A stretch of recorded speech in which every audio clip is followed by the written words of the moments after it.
Hi everyone, it's Captain Across YouTube channel. Welcome back to another video on my channel, and today I'm going to be previewing Collingwood season for 2021. Now, disappointing 2020, finished 8th, way below expectations. A top 4 spot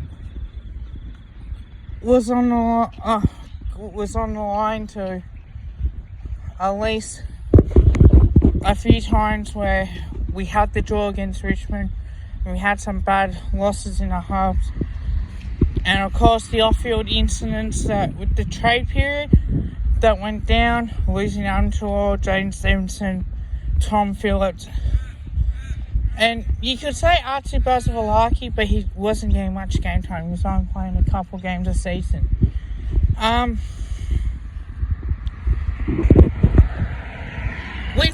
With that, it was an interesting year for Collingwood. A lot of experts say that Collingwood are going to be bottom 2, bottom 4. People are writing off Collingwood as we speak.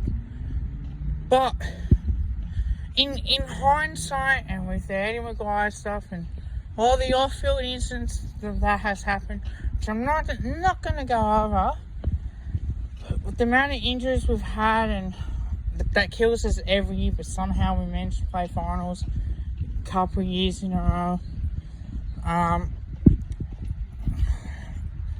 reckon we'll bounce back hard. Now, the reason why I say that, because we are a better team.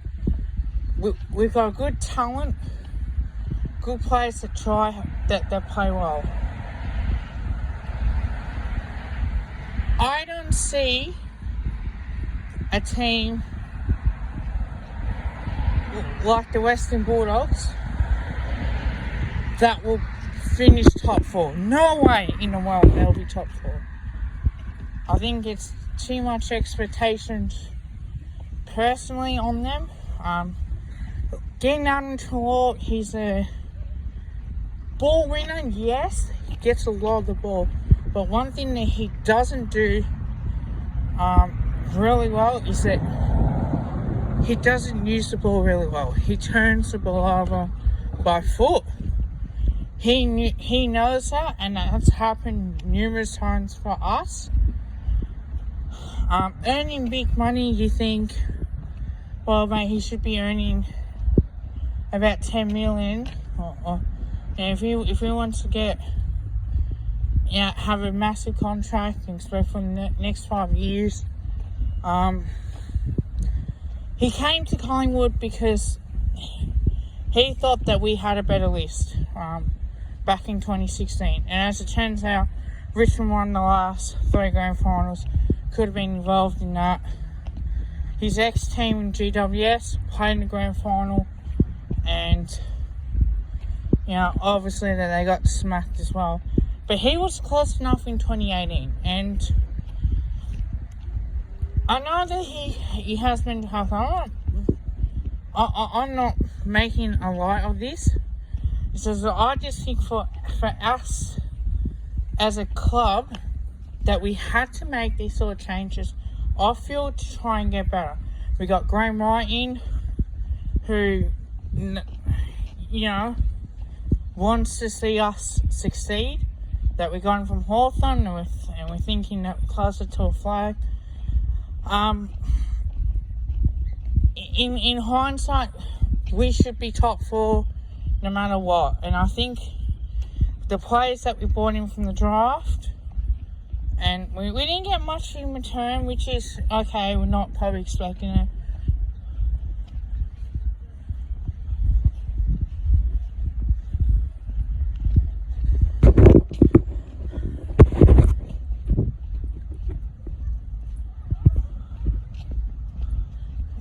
But we have to probably assume a little bit that our year was poor.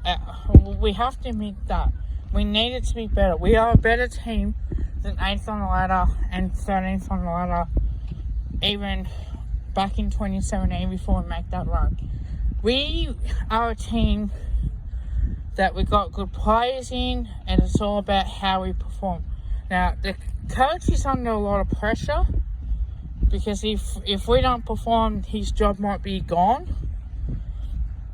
But there is a thing that we need to admit, that if we wanted to play finals, we need some of our senior players step up. Will Hoskinelli is under pressure.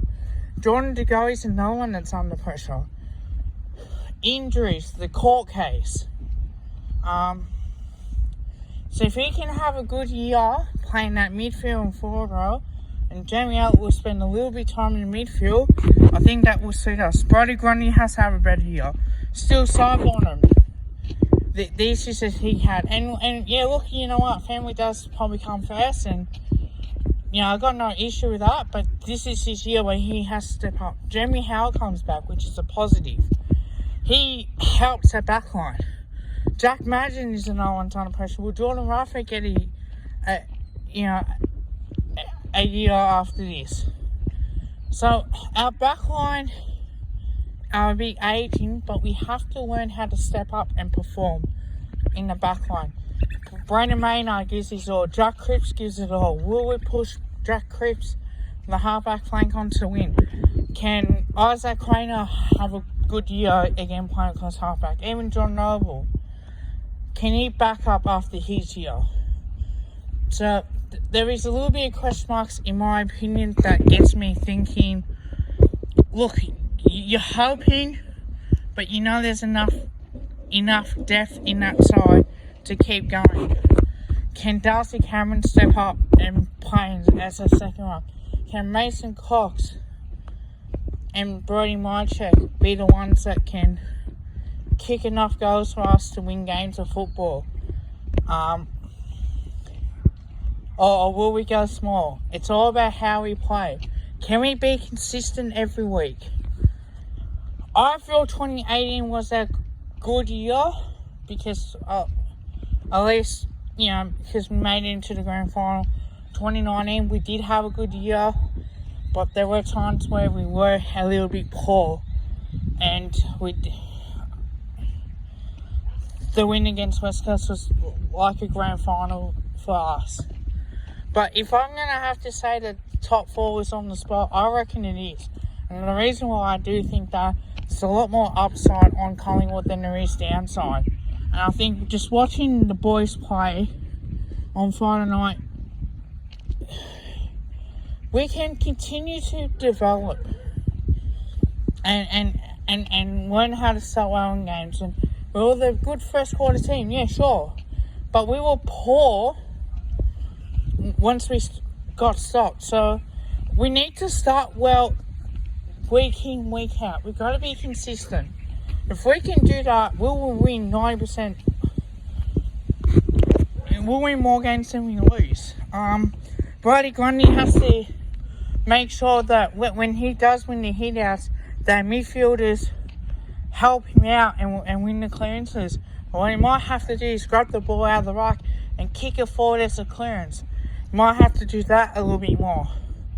Brodie Grundy had a poor year.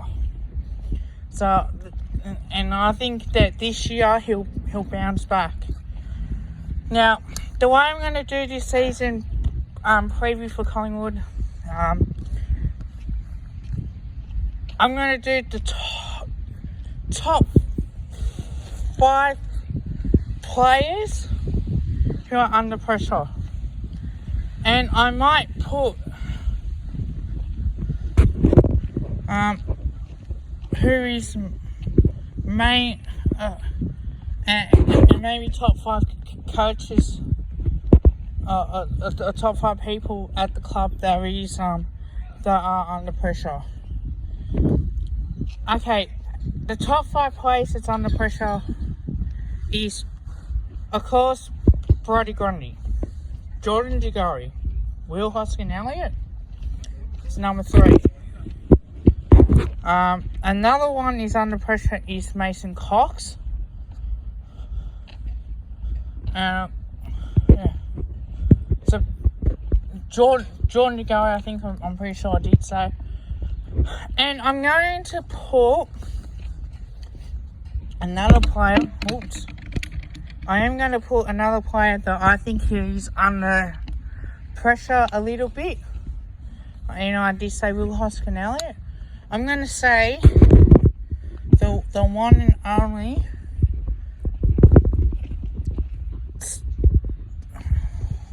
how I'm going to say it is Jeremy Howe. Now the reason why I said Jeremy Howe is, can he be under injury free this year?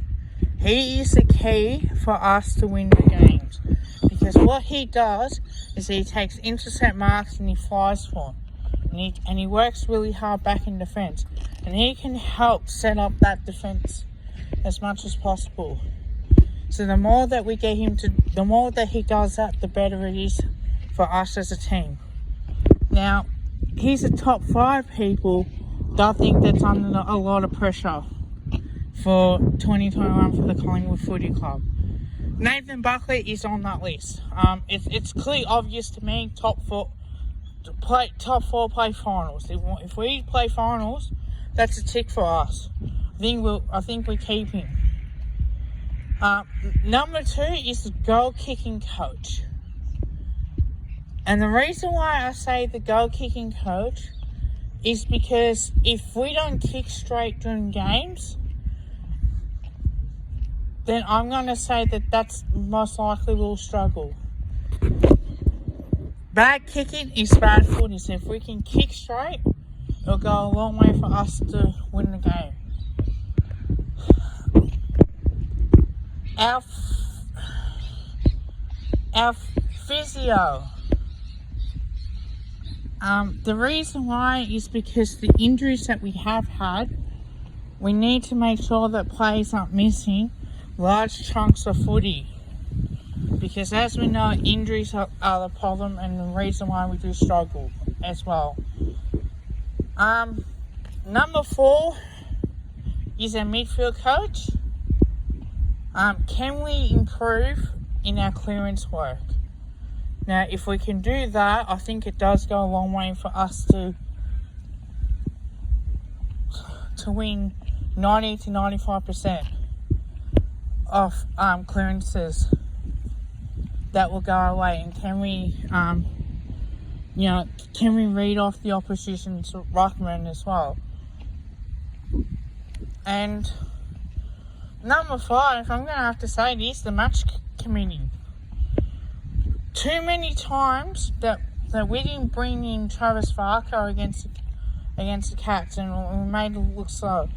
We didn't make enough changes. Like, we're all on a high after that big win. Probably will not make many changes, but I think sometimes you need to bring in the right players to help out that particular side. And I think the more that we do that, I think the better we will get. Now, it is going to be hard week in, week out. I'm going to be critical of the match committee and my top 5 things that I expect on what we should be doing.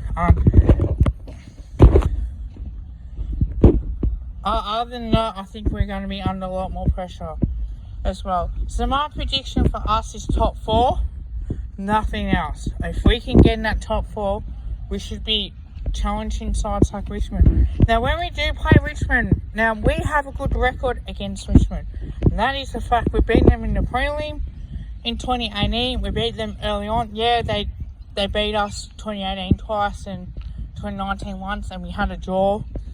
But other than that, we tend to do really well against Richmond. And they're the teams that we tend to play well against.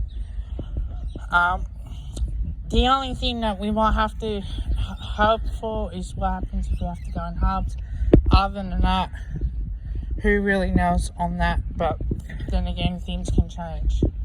So if we can have a better year, we should be able to produce a lot more wins than losses. So if you're a returning Magpies, don't forget to like and comment. If you're new to the channel and you like the videos I'm making, please like, comment and subscribe. Tell your family, tell your friends, tell your neighbours. Go the Pies. We better fucking perform, Collingwood. This is a warning. See everyone.